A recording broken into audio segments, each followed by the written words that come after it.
So for this video is we're going to ask some questions of my friends, my family, and my relatives. So guys, nag-ask ako ng question sa mga friends ko because nag-post po ako sa social media ko, sa Twitter ko, but no one commenting. Wala pong nag-comment. So, I asked them na lang. So, then na-realize ko, hindi pa pala ako famous. So, sino ba ako para pag-aksayan nila ng panahon? So, samahan niyo ako guys. I will answer questions na hinanda ng mga friends ko and relatives ko. So guys, this is my first vlog. I hope ma-enjoy kayo. So guys, naganda po ako ng some questions ay ng mga friends ko po rather. So let's start. Well, I'm drinking my coffee with marshmallow. Delicious. So guys, I hope guys ma-enjoy nyo yung vlogs ko. Vlogs ko with S. I hope ma-enjoy nyo yung vlog ko guys. It's because this is my first time and I'm so sorry kung ma-disappoint kayo or ma-boring kayo, but please. So, first question. Natatakot. Actually guys, hindi ko po to alam. Sabi ko kasi sa kanila na ask me anything tapos i-fold nila para hindi ko makita. Para baka akala naman ng iba na nababasa ko. So, let's start. Grabe, unang question, maldita.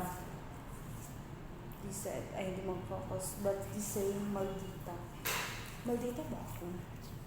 Ano ba? Maldita ba ako? Charot. But guys, opo. Maldita ako, but it depends with the people surround you, diba? So, babae din ako eh. So, paiba-iba ng mood, yes. Maldita, yes. But it depends, like what I said earlier, it depends with the people surround you. So, kung pinapakita ng mga tao sa'yo na attitude sila din, sino ba naman ako para hindi sila, So, pinatapatan ko lang po yung pinapakita nila. Maldita talaga. May yun guys, tinatapatan ko lang sila. Pero ako mabait naman sila sa akin. So, sino ba ako? Sino ba ako para sila na ma-attitude? Sino ba naman ako para mag-attitude sa kanila kung mabuti naman yung pinapakita nila sa akin? So, diba? Yun. Maldita ako? Yes. Opo. Second question.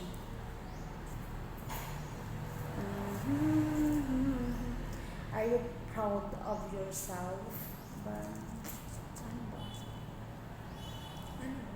I am proud of myself. Yes, I am. Yes, Opo, proud ako sa sarili ko.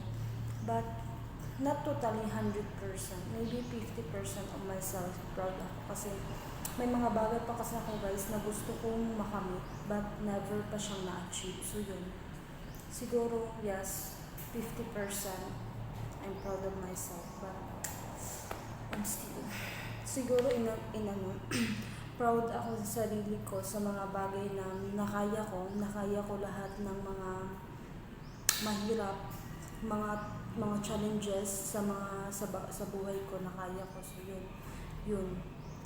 Pero not totally. So yun.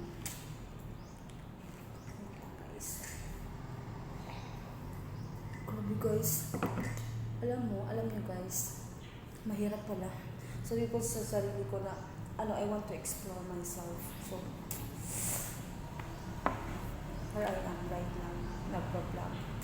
So, the second question, the third question rather, is favorite love team, artist, and why?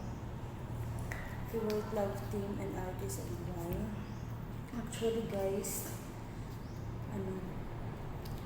dalawang love teams na kasi yung favorite ko since Katniel and Francet. But alam niyo guys, naiiyak talaga ako. Alam niyo kung bakit? Diba?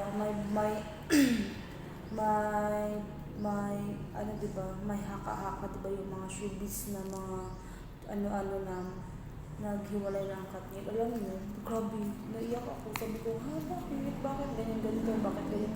Basta, I don't know why. Pero yun guys, ang favorite ko na love team is Katniel and Fransat.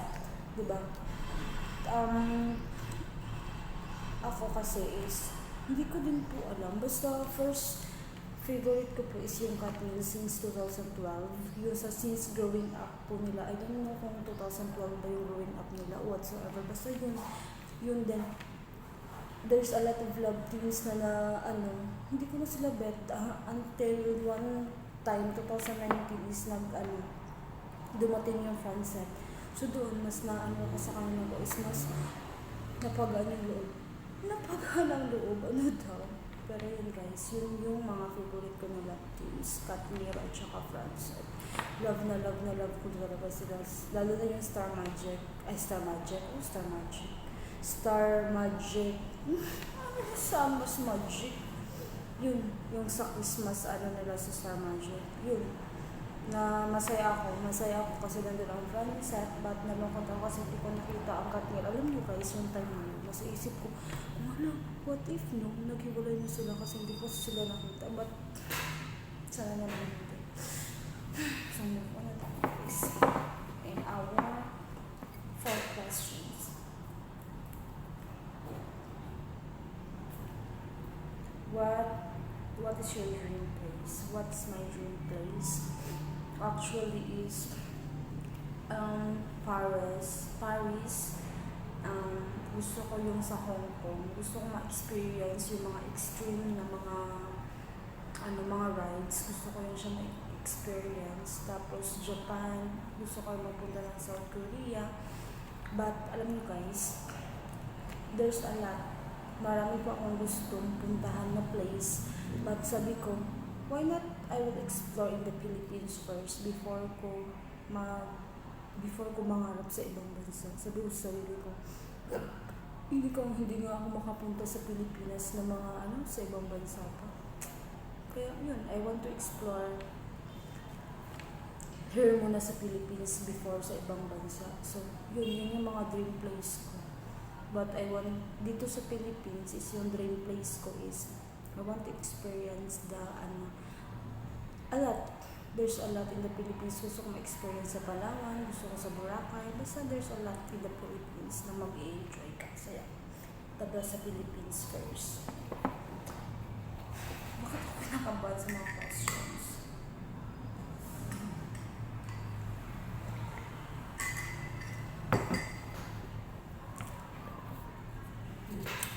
Sorry guys.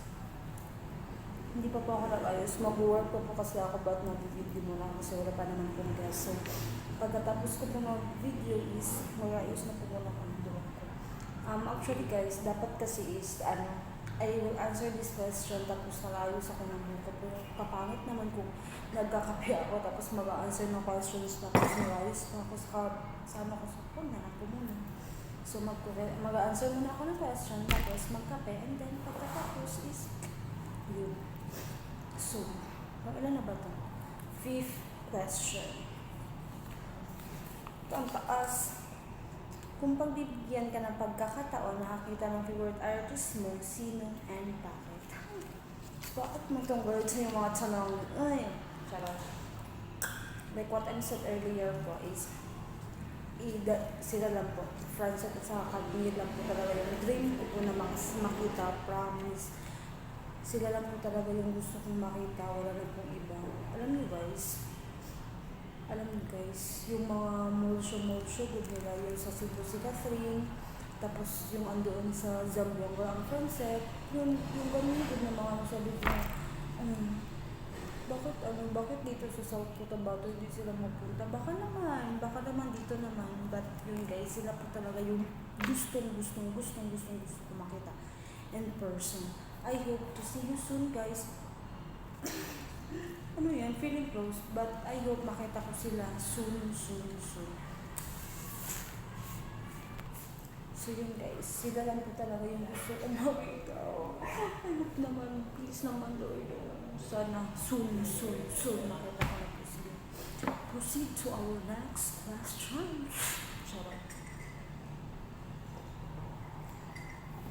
Nakita niyo yung baso ko guys, my name to. Kasi dito kasi sa amin sa grupo.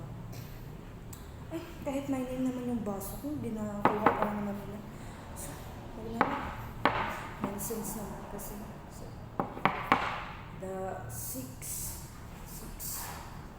pang-anim ko na tanong. Ang mga katanungan is, what is your pet peeve? Pet peeve. My pet peeve is, dog. Pet peeve, dog, bubo. Diba? Una-una pa lang. Diba? First vlog mo pa lang. Mababash ka na ng mga karamihan. Charot.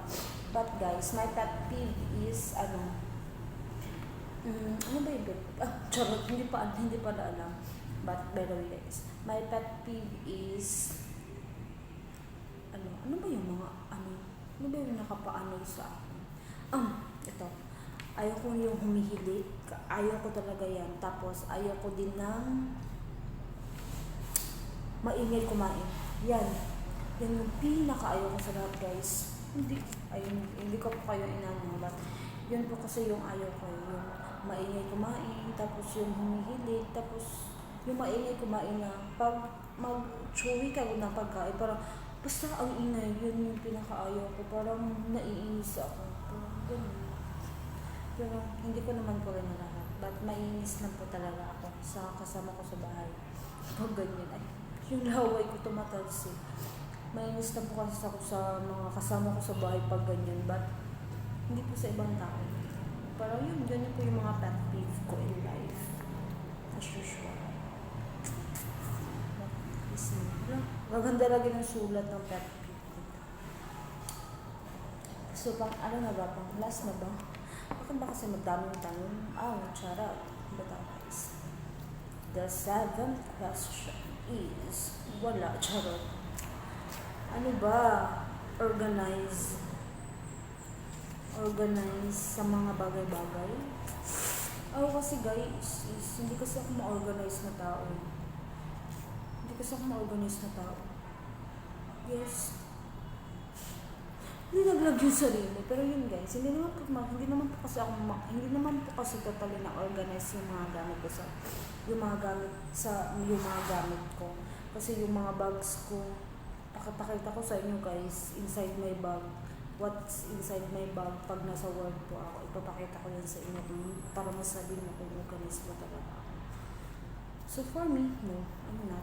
But hindi naman po grabe naman po yung mga madudumihan. But hindi po yun organized na, na makikita nyo sa iba. Not me, but ma-organize naman ako in a nice way. So may bad way pala na pag-organize. But yun, no, I'm not. So, what's your dream job? Ang dream job ko po talaga guys is maging kapwa para hayangan. Charot. But guys, my dream job po is I want to become a policeman. Pero guys, yes, yun po yung gusto ko. Gusto ko po maging criminology someday. But naisip ko nga, kapagod naman maging police. So gusto ko sa bangko ako magtatrabaho. Gusto ko nga sa bank ako mag-work. So yun. I have a lot of dreams in life. Marami po akong pangarap sa buhay. Then pinapangarap ko pa rin hanggang ngayon. So yun. Ang pangarap ko ay pinapangarap ko pa rin.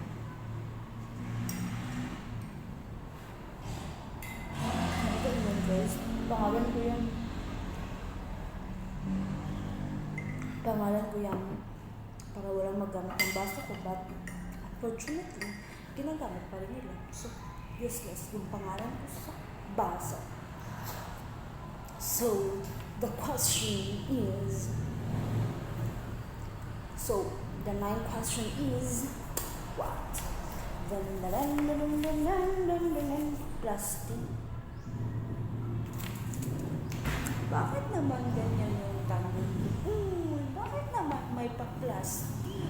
No, I'm not plastic, maybe bottle. Charot. Guys, ano ba? Oh, charot. Yung natanong niya siguro, yan yung tingin sa akin. Charot. Plastic. No. Kung hindi ko gusto ang isang tao, guys, hindi ko siya pinapansin. Maganyan ako. Hindi ko na lang kasi siya pinapansin kaysa naman masabihan ako na plastic, di ba? Yun, hindi ko siya pinapansin. Hindi ko siya pinapansin. So, hindi nga po ako plastic, but kung sa tingin ng iba na plastic ako, pasensya naman. Tao lang ako. But, yun, hindi naman po guys, but ma-shot sa inyo. Bakit i-shot? Huwag na lang pala.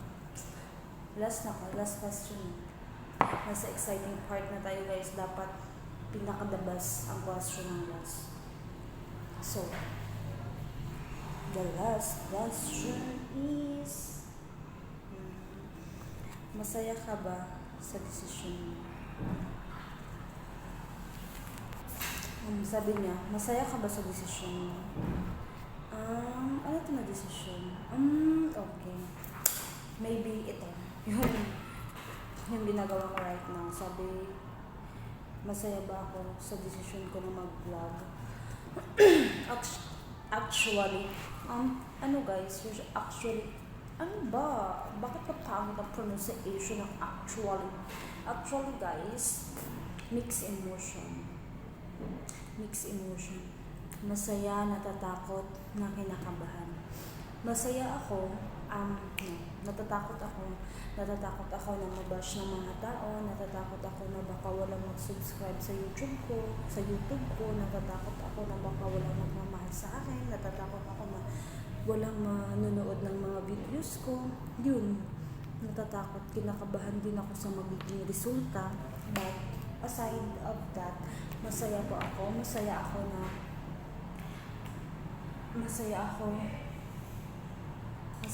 kung ano man yung mga desisyon ko ngayon. Masaya ako na kahit maliit lang na bagay is ma-share ko sa inyo.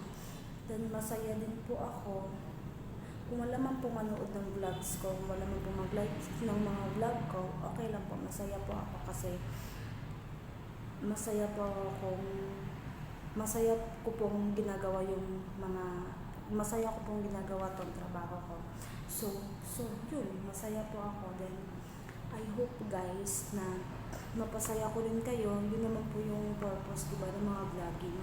Yung mga tao na nagbablog is magpasaya ng mga tao. So yun guys, I hope mapasaya ko kayo. So I think guys, yun po yung last question. So guys, I hope you like this video guys. Sana po napasaya kayo like what I said earlier.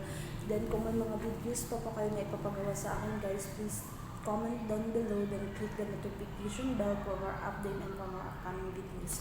Bye bye guys. Thank you for watching.